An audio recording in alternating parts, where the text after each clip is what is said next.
What's up, guys? Matthew Walker here. Good evening or good morning, if you will. I just thought I'd try this. I've not been very successful with videos recently. So far, there's currently only one Matty's Rock review on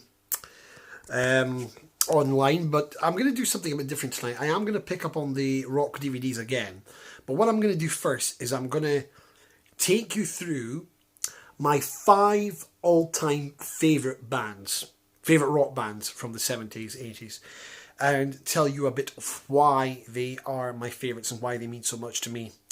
So it's very, very hard because I'm a fan of so many rock bands out there.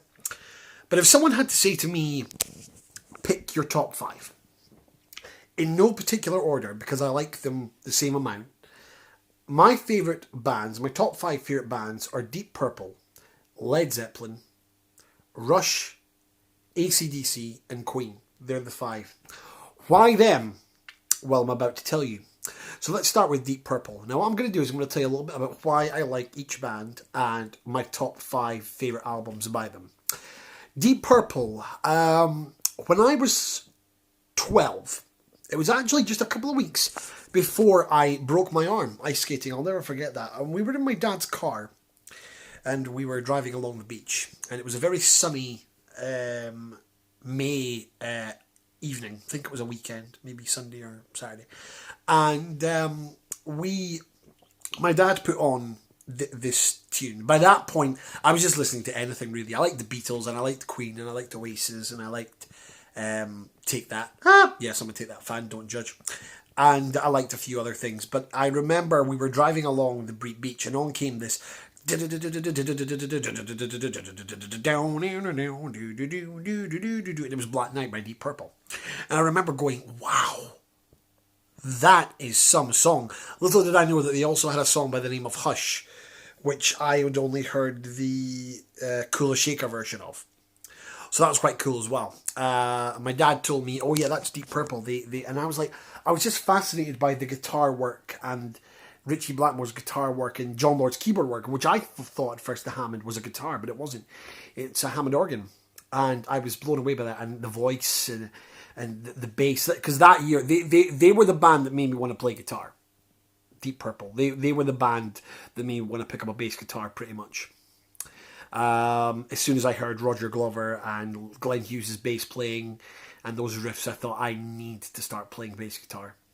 So ever since then, I grew to really adore Deep Purple. And my dad that Christmas bought me Deep Purple Live from Florida in 2001, a DVD without Richie Blackmore. And then I learned the whole history of them, who was in, who was out, who came back, who left.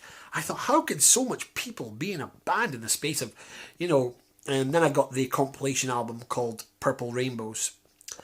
I then... excuse me, I then discovered the links between Deep Purple and Rainbow, Whitesnake, Dio, Pace Ashton Lord, Trapeze, Black Sabbath even. So that was really interesting. And then, so I started off with a few compilations, and then I delved into the studio album material. And I love them. I love all lineups of Deep Purple. They got a bad album? They've got a couple of weak ones, and I've seen them live 3 times. The second time I saw them live, it wasn't very good. They were just off that night. I don't know what was wrong with them. But an incredible live band, and no matter who's in the band, exceptional musicians, masters of their instrument. I think that the current lineup are actually really good live. That's Ian Gillan, Steve Morse, Ian Pace, Roger Glover, and Don Airey. And I actually had a very nice message from Don Airey. I told him that I was a huge, massive fan of the band. They've been my heroes since I was younger, and they made me want to pick up a guitar. And I'm from Aberdeen, Scotland. Has he ever been there with anyone? And he replied within 2 days later. I couldn't believe it. What a lovely man. And who else have I met from Deep Purple? I've met Jolene Turner, who was the singer in Rainbow and then did Deep Purple one album, which I actually like. I like that album. I met him. He was a great guy. I've seen Glenn Hughes twice. I've never met him. And I think that's it. And I've seen the Deep Purple band 3 times. The last time I saw them, they were incredible. It was with Europe at the Hydro in Glasgow on their farewell tour, supposedly farewell tour. It was brilliant, absolutely brilliant. So, so I've told you why I love Deep Purple. I just love them. I everything they've done, I'm a big fan of, with the exception of a couple. So let me tell you my top 5 Deep Purple albums. The first one is Machine Head. The second one is Deep Purple and Rock. Then Fireball, Burn, number 4. And the fifth one, I'm going to go for a newer one. I'm going to go for Bananas. And the reason I've go for Bananas is because Bananas was the first tour I saw Deep Purple on. And I remember there's some really good songs on that. Bananas, definitely, with Steve Morse. Because although Steve Morse plays the new ones brilliantly, the old ones brilliantly, he brings a lot to the band with the newer material, I feel. A lot of people don't like him. I really like him, Steve Morse. So yeah, Bananas. Right, moving on. Zeppelin. Again, the same year as I heard Purple, I was 13 when my dad let me hear a song called Fool in the Rain. Now, Fool in the Rain was on Led Zeppelin's last studio album, In Through the Outdoor. We're not counting Coda here. That was a reworked thing that came out in 1982. And I was like, oh, the voice of Robert Plant really, really got me. Yeah, really got me. Sorry, I might as well mention that Deep Purple have had loads of lineups, but I might do a separate review show on Deep Purple altogether. Robert Plant had a really interesting voice. And then I heard a whole lot of Love and Rock and Roll, and I think Kashmir, and then Stairway to Heaven. And then my dad let me see video of them. I think it was The Song Remains the Same. I didn't watch the whole film. I watched a couple of clips of them playing Black Dog, that was another one I need to mention. Black Dog and Rock and Roll Live. And wow. So I heard all those ones, and then I heard Stairway to Heaven. It was at night one time. My dad was dropping me off home. And I was floored by this. And I thought, oh, wow, what a band. So I went and got the Led Zeppelin compilation remasters, which came out in 1990, the double disc. In my opinion, that's the ultimate Zeppelin compilation album, folks. Everyone goes on about, oh, Mothership this, Mothership that. Remasters, that's the one you need. And I became hooked on Zeppelin. I love them. Had the pleasure of seeing Robert Plant live at the Glasgow Barrowlands 2005 on his Mighty Ray Ranger tour. Again, Plant's got a very interesting solo career, but he's never going to go on a solo gig without playing some Zeppelin songs, right? And then that was a great gig. And then 2 years later, of course, they got back together for that one-off performance with Jason Bonham, John Bonham's son, on the drums for Armoured Erdogan, the head of Atlantic Records. I thought that the footage and recording of that is actually pretty damn good. It's as close as you're going to get with 70s style Zeppelin. People think, oh, it's not the same. Of course it's not the same. These guys are 30 years older than when they split up. So of course it's not going to be the same. Although people should always think The Song Remains the Same. See what I did there? So I love Led Zeppelin. I love their long, like Deep Purple. Zeppelin did a lot of jamming, on those live albums, and I love it when they take some songs and they just go off and they last for 23 minutes. I could just lie there, or whenever the long walks in the countryside, never get tired of that. I think that How the West Was Won is one of the great live albums ever.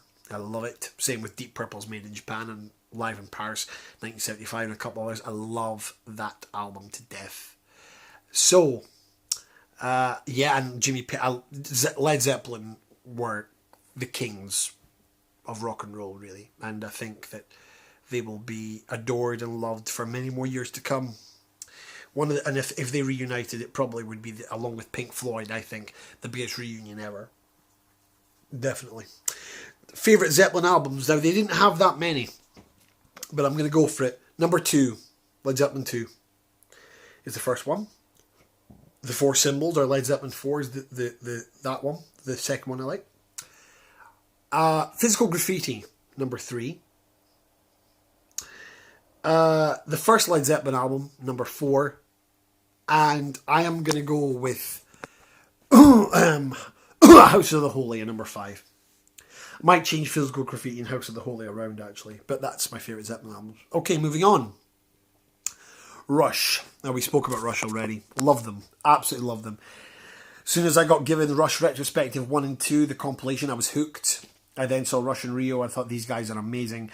Definitely the best musicians of all time on the planet, bar none. I know there's a lot of good players out there, but Rush are the best.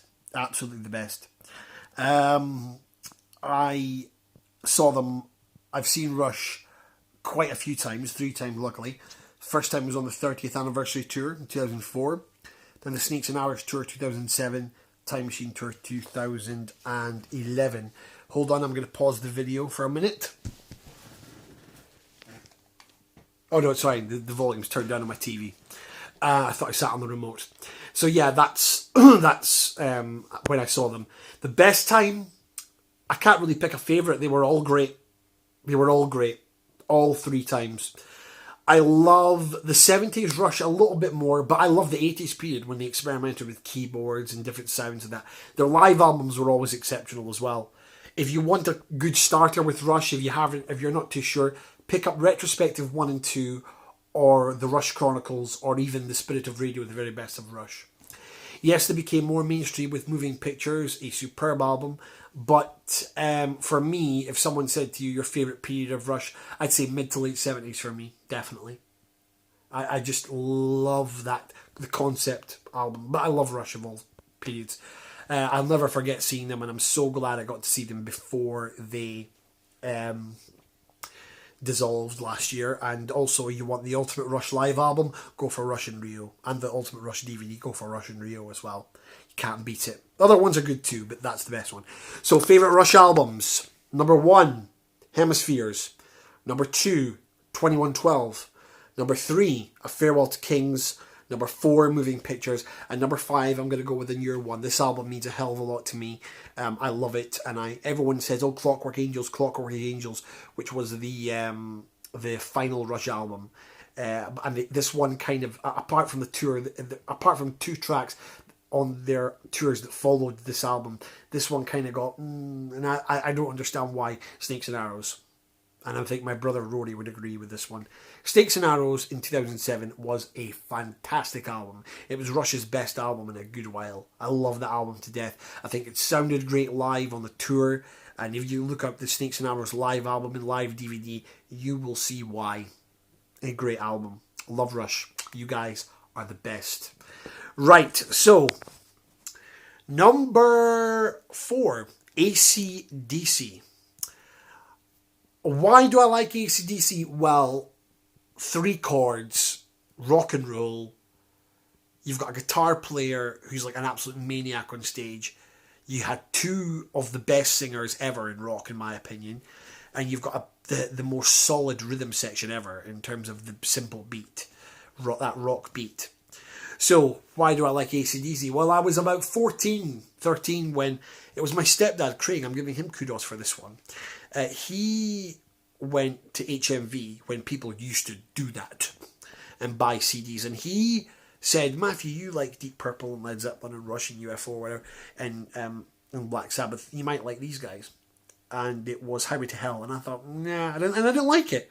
And I didn't bother with it. Did not bother with it. Couldn't be done with it. Didn't want to know. Then something else happened. He put on the Back in Black album. And he let me hear Back in Black, Hell's Bells, and You Shoot Me All Night Long, and then I was floored. Thought I love this band.